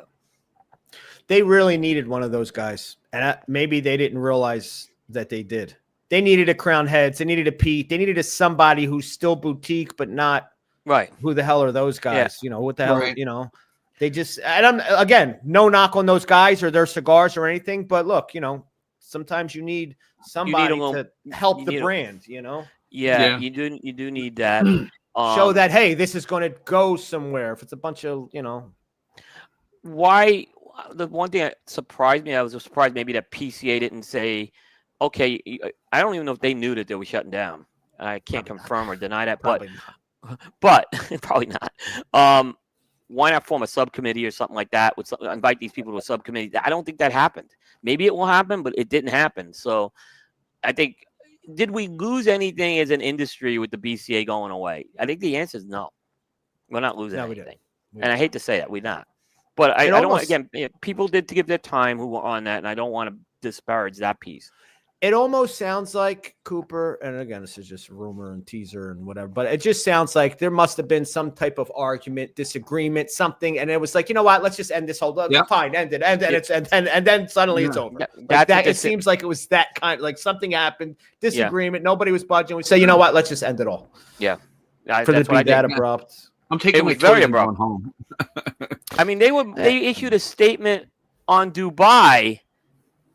Like they always love to make a statement, right? So they were issuing something like on Dubai only a couple of days before they shut down, like talking about how great it was, blah blah blah, and they weren't there, but then gone, shut down. I'm gonna make a statement, but I'm not going and supporting. Right. So rest in peace. Rest in peace to the BCA. Yep. What is that? Why is there? Oh, it's. You see some of the comments on some of those things, Coop. It was just like it was nasty. There was a couple guys. Oh my God! Some people were ruthless. They're like, we don't need them. They're corrupt. F them. And I was like, holy Jesus! I'm like, okay. My dabbling in an association was short-lived. We had the old Cigar Media Association. It was a disaster. I can just tell you right now, it's a hard thing to do. Sure. And it dissolved because it was a disaster. And ultimately, I think it's very hard to run a trade association. Very hard. Sure, it is. Takes a lot of work, man. Yeah, Somebody's got to be organized. And you have to make sometimes tough decisions as a trade organization that may piss off your people. Right. PCA makes decisions sometimes that people do not agree with. And they have to do those tough. I mean, we should look at the California stuff. They live with them, and they're right. The California thing is a great example of that. And they had to make some tough decisions on how transparent they wanted to be on stuff, and there's a lot of reasons for that. You just can't and like I said, one of the complaints I had about the BCA is their communications were always too not abrupt, but they weren't well thought through. Not thought through. Yeah. Like you said. I mean, we're just confused. I don't know. Yeah, BC. I mean, this is, while interesting to talk about, not surprising, right, Coop? I mean, this is not. Yeah. The way but not surprising. All right, look, being that Abe's not here, so we're not going to do the tail of the tape. That'll be perfect. We'll go to number one on the 600 show. Yeah, I don't have a would you rather, but I do have something I want to talk about because I am interested in Cooper's review of the Wawa Turkey Gobbler. He went rap, and that's what found me interesting. He went Wawa. Yeah. Now listen. And Cooper's a gobbler aficionado, right? So I think Kevin Shahan's ahead of me, but yes, I will say Kevin's number one. Yeah, but I know that Cooper ordering the Wawa Turkey Gobbler wrap. This was purely for science. You didn't go there you didn't order this to eat because you were hungry to eat. This isn't a Cooper order. This was a review order. Yeah. Yeah, this was a review order. And I have reviewed the regular gobbler. Yes. Last year, but Kevin actually turned me on to the wrap, so I want to give Kevin his props there. He would props, but yeah, it was So yeah, I had basically decided let me give this wrap a try. All right, so come on. So here's the deal: wrap sandwiches are a great alternative if you are on a low carb diet and stuff like that. They are never a substitute for a good bread. Never. And let's Craig the bread man, and I'm sure he'll tell you that. You got to have a good bread. So it's a very basic flour tortilla that you get. There's nothing exciting about it. Right. And ultimately, it doesn't do anything to improve the gobbler sandwich. And I reviewed the cold one, by the way. Yeah. So, and it's tough to get a good gobbler sandwich. They're very tough to get because a lot of times the flavors just, the cranberry sauce can overpower it, or things like that. Yeah, so flopping it in there, right. Yeah. So I going in there, I didn't have high expectations for this gobbler wrap, and I will say it didn't surprise me. It's average. If you want that low carb option, you can go for it, but it's not a substitute for a good bread. Now, if you walk in there, Coop, and you're going to take the time to push the buttons on that screen, I want something good. Yeah. You know what I mean? I'm not going for There's the hot gobblers, too, which have the gravy and stuff, which are a little tough to review on the road. That's what I was going to say, because they're messy. But yeah, I agree. It wasn't anything that had me doing handstands coming out of that. Yeah, you're a better man than me. I don't think I would even went near that. This whole thing with the food reviews, a lot of people say, why? I kind of did it kind of as a whim, or I don't want to say joke, but what happened, it was very interesting. It brought in a whole new audience on the cigar end for us. Mm-hmm. People, like a lot of people who were seeing these food reviews were starting to look at the cigar content. And it's changing a lot of how we're positioning stuff on Coop going into 2026 now, because I never expected that to happen. So now we have a little more of a novice audience coming in, which we didn't have. Right. So it's changing. It's changing how we're doing things, and that's why accessory reviews picked up, because we got a lot of requests from these new people to do accessory reviews. So it's changing how I'll only ever do one a week. I don't think I'll spin it off at this time. So, but yeah, because it's working very well with what we're doing on Coop. Nice. That makes sense. Every once in a while there's a. I wish Abe would have got his piece off the ground, because I think Abe should still get his food being off the ground when he was looking at Abe's reviews. Yeah. Yeah, I mean, listen, you know, as much as anybody else, it just takes a lot of work, man. Creating lot of work. content, and you got to It's a lot of create work. content. You can't create content once every couple weeks and expect to get any traction. You got to create content. But the content works. Like I said, to do one sandwich review versus chasing down a TAA cigar, there's no content. Easy, the numbers, easy. the numbers. Now I got people that want to sponsor this content, so it's kind of interesting. Yeah, Nice. I like Yeah. it. I like it. I like it. So yeah, that. But I also would say check out Kevin's reviews.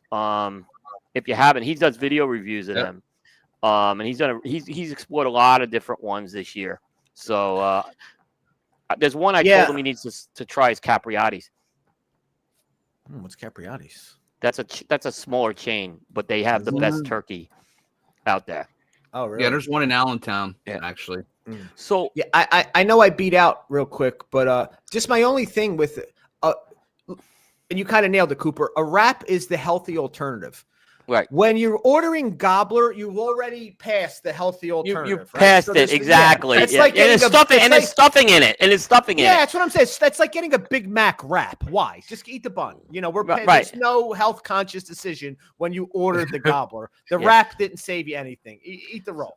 No. So we just got Primo Hoagies in Charlotte, and I've already been there. Nice. Now I found out at my last visit, and I just didn't have time now to do one for this year. They have a gobbler sandwich. Do they? Really? They do. So that will probably be next year. I'll do it because it was limited. But they do, and Primo is like their bread's incredible. For again, you're not going to get that type of bread in Charlotte like what they have. Which one did you get from Primo? Oh, I got the specialty. It's the Italian sandwich with the pepper shooters on it. Yeah. Oh God, it's good. Yeah. Their Sicilian's good. The Diablos are incredible. There's the one with the pork on it too. That's actually pretty good. Primo is super good. If Primos can figure it out how to scale, they will. They really could. If they can figure out how to scale, they could disrupt the sandwich industry. I mean, I would, if Primos could get to a Jimmy John's level, Jimmy John's is toast because nobody's buying that shit compared to Primos. No, and the prices are not bad. Expanding. There's multiple Primos. Look, they're in Florida, North Carolina, right? So they're moving. It didn't work in Florida. I remember you and I had this conversation. Florida, yeah. Well, there was too much competition in that area with local places. Right. So Florida there's too many transplants. VNS is right. They have local places, right? Yeah. And VNS is still better, yeah. Yeah, but with Primos though, I got one complaint, and it took place a while back. They went from Coke to Pepsi. I don't know what the hell they were thinking. You know, it's like, come on, because they need to bring Hanks. They need to bring Hanks in there. Oh my God, they used to be able to get they used to sell the bottle Coke there. Right. I remember years ago. I go in and I saw Pepsi. Yeah. I'm like, what the hell is this? Yeah. I wonder what that is. Yeah. I wonder why.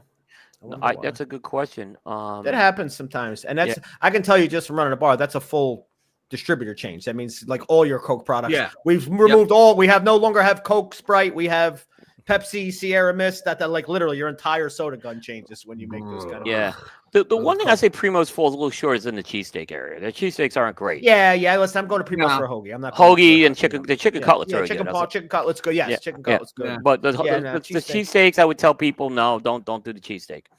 Honestly, they don't even need them. Get them off the menu. You don't need them. You don't need them. You're a Philly style sandwich shop. You're not a Philly style cheesesteak shop. You do what you do good. Yeah, they don't need the cheesesteak. Agreed. Yeah. In fact, it's funny you mentioned the pork. I had the pork with the broccoli rabe on it, which is incredible. Yeah. Yes. No, Primo's is really well done. Making me freaking hungry. Chain. Yeah. Which didn't start as a chain. You know, it didn't start. I used to, when I lived in Jersey, I lived over in the Trenton area. I'd go over to Langhorne and they had a Primos, and that's what we'd always bring them back.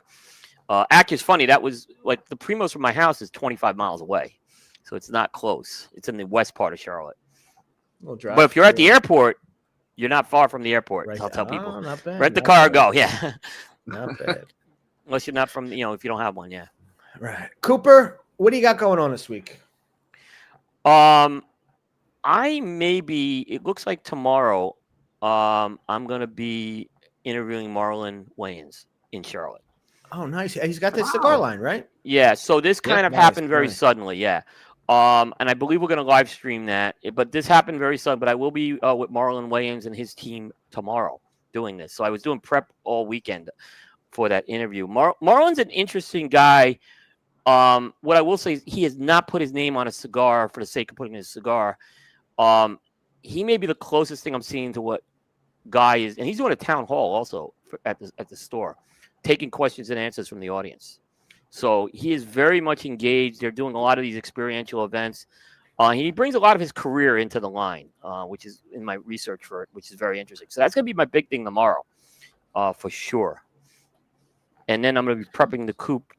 The Coop end of year list will be finalized this week. So that's good That's job, nice. Cooper. I'll definitely tune into that. yeah, I think we're going to do it live is the plan. So Alan, yeah, it's tough to compare. La Spada's is like 3 local. it's too local. Yeah, they're 3 low. They're 3 local, so they still operate as a local chain. Primo's gets a lot of credit because they've branched out side of Philadelphia. But no, I agree. La Spada's is great, not as good as B&S. What do you got, Reamer? I bet you ain't got Marlon Wayne's coming on tomorrow, but what do you? No, I don't. No, I don't. Coop hit it out of the park in that Well, one. I'm hoping that still all comes through. Like I said, Right, the plan is that, right. but things it was very last minute. Absolutely. Still, This hey, happened. just to even be able to do that, Coop, is very impressive. Thank you. Absolutely. In JSU, coming up for our future interviews, we just did our JSU Turkey Talk, which went well. People on Thanksgiving wanted to sit there. And, of course, on Christmas and New Year's Day, we're going to be doing our shows again. I've been doing them for 5 years straight. But the lineup coming up December 4th, we have Carlos Nadal from Ultimate Cigars as our guest. Good guy. A week after that, Lauren from Zeno. And then the last one of the year, I had to end it with somebody. I needed somebody positive, somebody with energy, somebody that just made you feel good. Hector Alfonso. So there we go. That would be great. Hector's awesome. Hector's a lot of things. Feel good and feel great is not one of them. Let me tell you, he was very jovial at Lazona this year. He was jovial at Lazona, Cooper. I agree with you. More so than normal. And jovial for Hector is like he says hello to you and don't tell you to go fuck yourself. Exactly. But no, he was having a good time, Hector. He absolutely was. I was going to say, if he tells you go fuck yourself, that's like, oh my God, he really likes me. Yeah, no, shit. I always make sure, because listen, Lazona, Hector spends, probably by choice, spends his whole time at the front table, basically away from everybody. But I always take a minute, go bullshit with Hector while he's there for it. Yeah. He was in good spirits. Exactly. He was very much. I think he was, whatever happened to him this year, I think he was really glad to be there. So sure. Yeah. And no, we love Hector. And there was a lot of love for him during what he went through with the accident. So I think that Jesus God. Yeah, like Alex, your question. Alex asked me. He's like, "Did I miss you were you at Lazona Palooza? Did I miss you? Was I that out of it?" I'm like, "No, I wasn't there. I wasn't there. Because it's like it would have been kind of hard to go from Dubai, from Dubai down to Florida." So, oh my God. Yeah, it was I had a 10-day Florida trip actually. That was the end of a 10-day Florida trip I did. So, because I did the last KMA from I think I was in. No, I did that from Miami. I did that one from Miami. Yeah, I did that one from Miami. Yeah. Can you guys hear me? Yes. Yes. Yes. Well, yes. I can't hear you. Were you guys in the middle of something? No, not really. I'm going to take us home, even though I can't hear either one of you. Fair? All right. That being said, folks, thank you for joining us on a Saturday. Best way to start your Saturday. We appreciate your time. Hopefully, made you laugh, made you joke a little bit. In the meantime, we will see you guys next week. Keep it lit. Oh, it's a nightmare.